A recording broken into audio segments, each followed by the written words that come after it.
UP में जो गोली चली थी कार सेवकों को, वो फलाने व्यक्ति ने चलवाई, फलाने मिनिस्टर ने चलवाई। तो जब आप राजनीतिक फायदे के लिए इस तरह की बातें करते हो तो जवाबदेही आपकी भी बनती है कि गोली या पैलेट गन या टीयर गैस किसके आदेश पर चले। आजाद समाज पार्टी के राष्ट्रीय अध्यक्ष और नगीना से सांसद चंद्रशेखर आजाद ने कांग्रेस नेता और लोकसभा में नेता प्रतिपक्ष राहुल गांधी के बयान पर प्रतिक्रिया देते हुए कहा कि किसी भी घटना में जवाबदेही तय होना बेहद जरूरी है। उन्होंने कहा कि इसमें कोई संदेह नहीं कि दिल्ली पुलिस केंद्रीय गृह मंत्रालय के अधीन काम करती है, इसलिए यदि किसी प्रदर्शन या कार्रवाई के दौरान गोलियां, आंसू गैस के गोले या फिर बल प्रयोग हुआ तो ये साफ होना चाहिए कि किसके आदेश किस स्तर से दिए गए थे।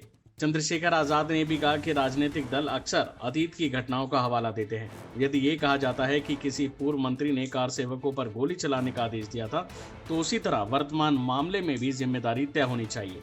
उनके अनुसार ऐसी घटनाओं की निष्पक्ष जांच और जवाबदेही लोकतंत्र की मजबूती के लिए आवश्यक है। सुनिए चंद्रशेखर का पूरा बयान। देखिए, हर किसी भी बात के लिए रिस्पॉन्सिबिलिटी तो तय होगी। ये भी सही है, इसमें कोई दो राय नहीं है कि जो दिल्ली पुलिस है, पैरामिलिट्री फोर्स है, वो होम मिनिस्ट्री के अंडर है।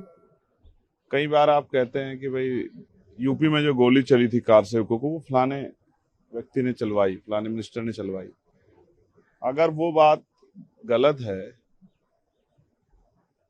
कि मिनिस्टर ने नहीं चलवाई, तो फिर आप यूपी में भी इस बात का प्रचार करते हो कि उन्होंने चलवा दी थी गोली। इसका मतलब एडमिनिस्ट्रेशन के लोग मौके के आधार पर गोली चलवाते हैं।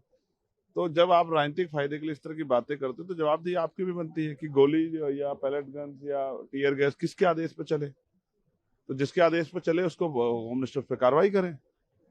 इसका जवाबदेही तो तय होनी चाहिए ना। बच्चों को चोट लगी है, हिंसा हुई है, बहुत बड़ी घटना हो सकती है, स्टैम्पेड हो सकता था। जिस तरह से बहुत कम जगह पर लाठीचार्ज हुआ, महिलाओं के साथ जो हुआ, क्या उसको भुला दें? ये संभव नहीं। मुझे बोलने का मौका नहीं मिला, पार्लियामेंट में कम समय मिला। अदरवाइज मैं वो सारी बातें रखता जो सुझाव भी हमारे पास थे, क्योंकि हमने इस लड़ाई को लड़ाया। मैं खुद यहाँ धरने बैठा रहा, पूरी रात बारिश में, 3 रात बैठा रहा, 2 दिन बैठा रहा। तो मैं रखता उन सब बातों, समय नहीं मिला तो मैं नहीं रख पाया। लेकिन ये सही है कि जवाबदेही सुनिश्चित होनी चाहिए।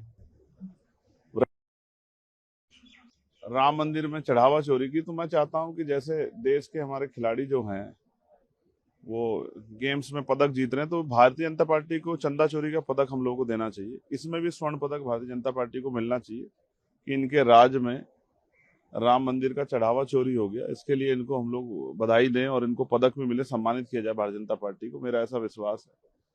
और जैन जी जिस तरह से संघर्ष कर रहा है और कई सांसदों ने उनके खिलाफ जिस तरह के बयान दिए हैं पार्लियामेंट में भी दिए। कल कुछ जैन जी बच्चे मुझे मिले थे, तो मैंने उनसे पूछा कि अब क्या करोगे, तो उन्होंने कहा जो जो हमारे खिलाफ बयान दे रहा है उन सब के आने वाले समय में जब हम दोबारा नए आंदोलन खड़ा करेंगे अपनी मांगों को लेकर, तो उनके घरों का भी घेराव करेंगे हम, जिन्होंने हमारे खिलाफ चाहे मीडिया में बयान दिया हो, हमें उल्टे अपशब्द कहे या हमारे बारे में जो है गलत बातें कही हो।